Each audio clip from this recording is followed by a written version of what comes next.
Got any apologies that I'm aware of? Yeah, thank you, Chair. Yeah, just to confirm, no apologies received.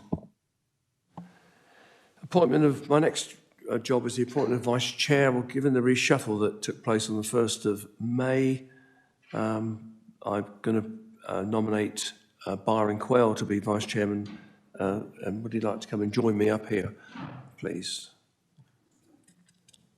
And thank Andrew for his work in his previous role.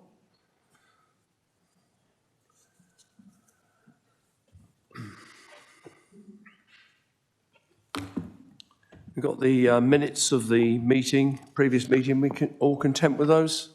Sign those as a true record? Thank you very much. Nobody's disagreeing with me. The benefit of those that are listening online. Declarations of interest? Anybody got any declarations? Public participation? Chris, I don't believe we've got any. No public participation, Chair. And the same with councillor questions? Indeed, the same again. Thank you. We go on to agenda item 7, terms of reference. Because it's the beginning of a new council year, we've got the terms of reference here for us to remind ourselves of what the rules of the game are as far as this committee is concerned. I don't believe there have been any changes, so I think all we need to do this morning is just note the terms of reference as per the previous year.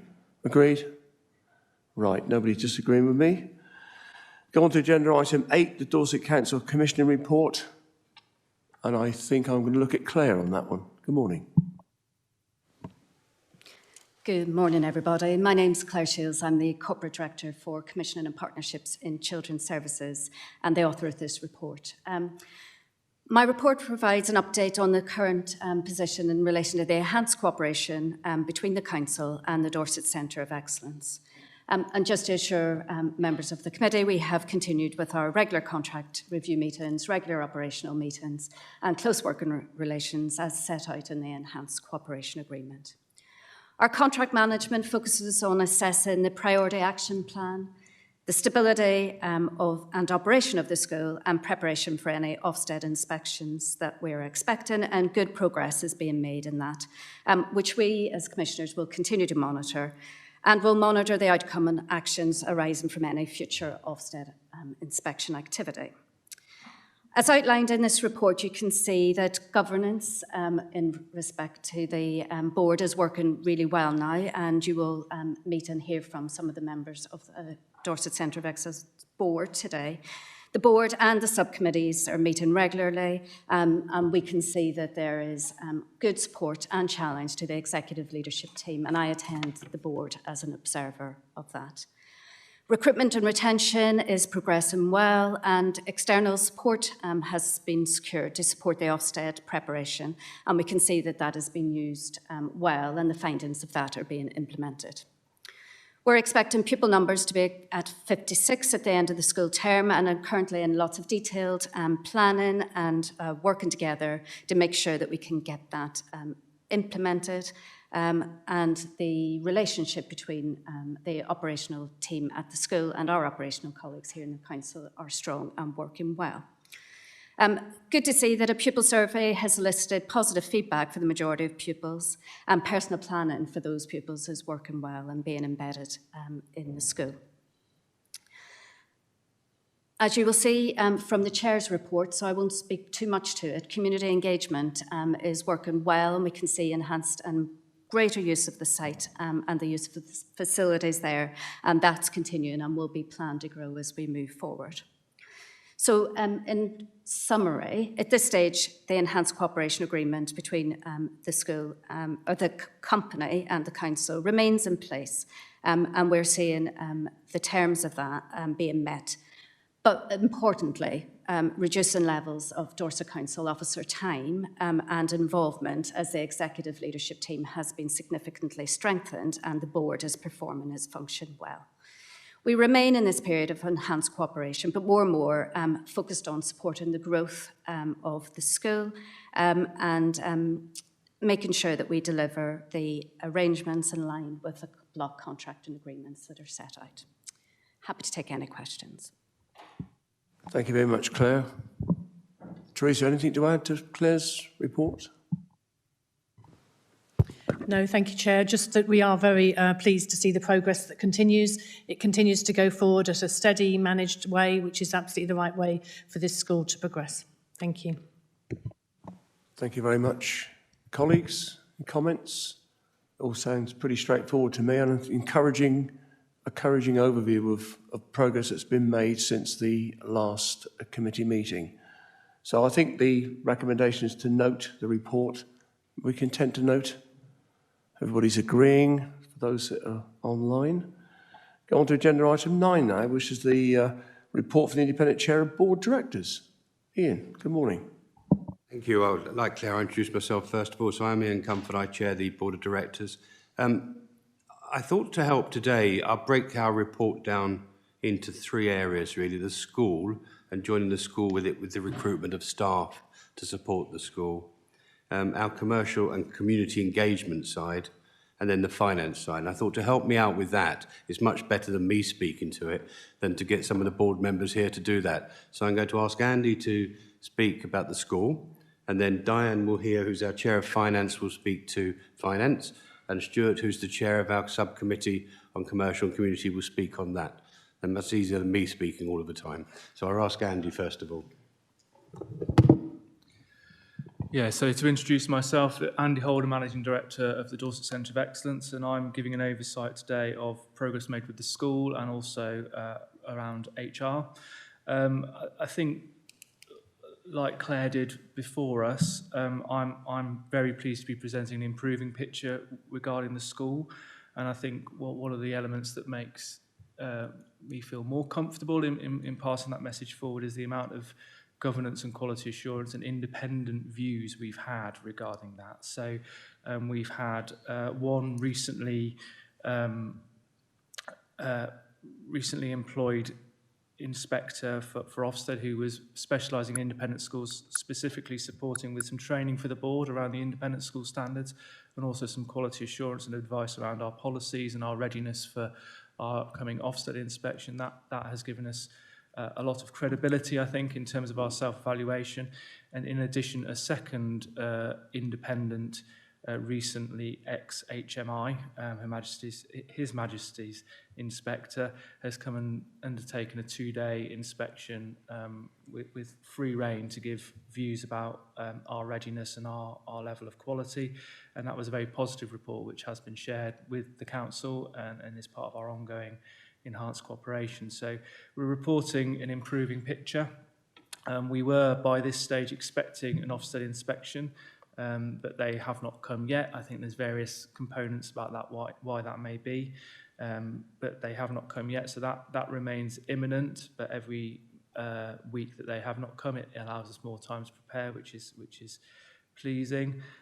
My assessment on that visit is the same as it was last time, in that we are confident that all independent school standards are met, which is a key milestone for any inspection, but we are mindful of Ofsted's obligation to make a judgment about whether they have been met over time. And obviously with the journey of the school, that will be then balancing the various chapters of the school's development. So that's our view on that.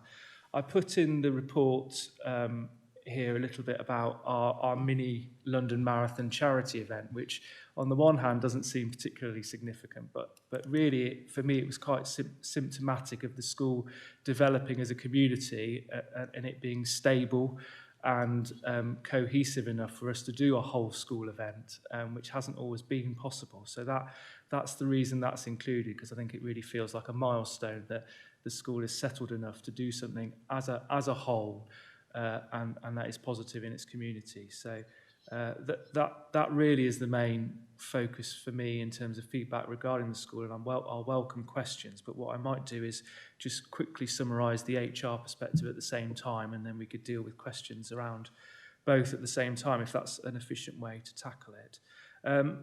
Really, the HR report has been included not only because it's important, but also because there's been a shift since the last shareholder committee, where we were reporting some difficulties and some challenges around recruitment, which I think all sectors and all schools and all of society are finding at the moment. But we've seen a real shift in the traction we're getting regarding recruitment, which is really pleasing. We are observing that the reputation of the centre and the school is improving, and that seems to be impacting on our ability to recruit. And also our efforts to undertake certain marketing activities, particularly the open day, is helping us achieve our goals. So we currently have enough teachers already for September, which is really, really pleasing. And we are confident that the remaining teaching assistant vacancies that we have will be filled in time. Teaching assistant vacancies have different notice periods, and that will be quite typical for us to be still working on that objective at this stage. So it felt important to refocus on that and give an update after last time. And that was the summary I wanted to give, but welcome questions from anybody. Should we wait for questions till I've got all parties, or we all three? So I wonder if Diane can just come in next. Morning, everybody. My name is Diane Grinnell, and I'm the chair of the Finance Audit and Risk Committee at DCE.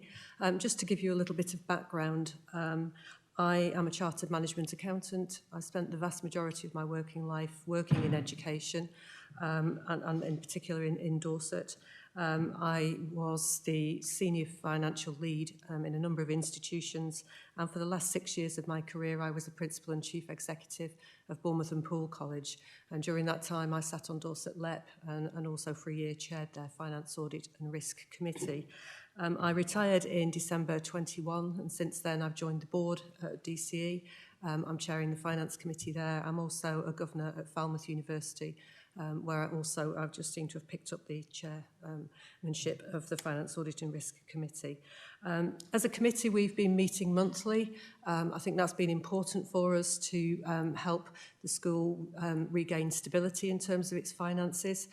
We were very pleased that we delivered a year-end outturn that was slightly better than our forecast, and we felt very confident in our finance officer's ability to forecast.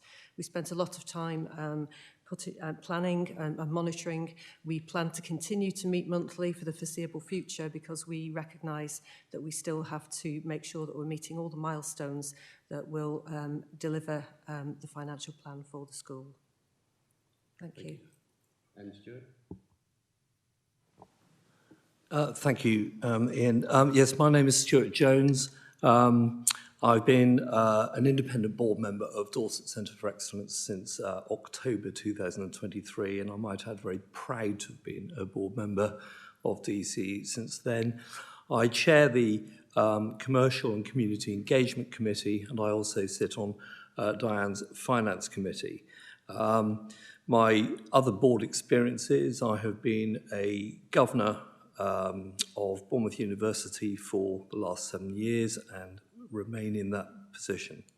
I'm a chartered surveyor by background, so I've worked in the commercial world for 36 years around property. The committee that I chair has a dual focus of both looking at the potential for driving non-core income out of the premises to support the core business and to contribute to the financial stability of the overall organisation. It's an important principle that whatever we do in terms of non-core activity, there must be a very strong symbiosis with the core purpose of Coombe House School, which is as a school for special education needs. So any additional activity there must reflect the values and the importance of the core business. So some of the opportunities that we are looking at the moment, there are probably 5 or 6 different strands of non-core income that we're working on. For example, a high dependency children's home in the location of the former Head's house, which is a 4-bedroom house, which, as well as meeting a need, will also be an important financial contributor. So I only give that as one example. The other focus of the committee is community engagement, which is a very important part of the focus of the committee. The perception of the school and what it can do for the local community is incredibly important. The town of Shaftesbury and the immediate environs know all too well that there is a wonderful facility that that there is potential for them to benefit from. And I know that Andy is busy talking to a number of potential partners, looking at how we sweat our assets, including the gymnasium and the pool, the leisure centre, the main building for events, and so on. So there is a lot of discussions with potential partners and much to report in the next 2 to 3 months on that score. Thank you. Thank you very much. I think that concludes our report. Comments? Laura. Thank you, Spencer. Yeah, a comment on the leisure facilities, particularly. I'm absolutely delighted to see that coming forward. I think that's really, really important. And the detail around engaging with community groups that's mentioned in there, I think is really, really positive. And I was so happy to hear that. Just a quick question on the attracting staff and the marketing. It's great that you've got the full complement of teachers for September. With teaching assistants, you mentioned the success of the open day. I just wanted to ask a quick question about, was that a general open day? And have you got any more events planned that might be specifically more geared towards teaching assistants and perhaps the support staff that you need? Thank you. Yeah, so referring back to the leisure facilities first, yeah, I mean, we are getting a huge amount of traction. We've made some really strong partnerships. I've actually got a meeting tomorrow with a representative of Shaftesbury Swimming and Shaftesbury Swimmers, and we're really looking to start their use of the pool within the month of June. So that really is moving forward, and we're very pleased about that also. Regarding the open day, it was an open day focused at recruiting all staff, and we have managed to recruit some really strong teaching assistants from that, as well as teachers. And we did find it incredibly useful. And at the key milestones through the year, we will be repeating that, as well as looking at other marketing opportunities for recruitment. Thank you. Thank you very much. Anyone else got any comments? No? I think you stunned everybody into silence. It was a very good, thank you very much. It was a good format to draw out some of the key issues that you've been dealing with and some of the progress that's been made. It's quite encouraging. So we'll accept that. We just need to note the report, everyone. Silence is noted. Thank you very much. The forward plan. Anybody got any comments on that? We normally just received the forward plan. I've had a look at it. Some of you might be closer to the detail than me, may have a comment to make, but otherwise I'll accept silence as acceptance. It's accepted. Right. We're going to go into, we haven't got any urgent items, we're going to go into exempt business. Can I propose it, please? Byron. Have a seconder, please. Laura Beddoes seconds.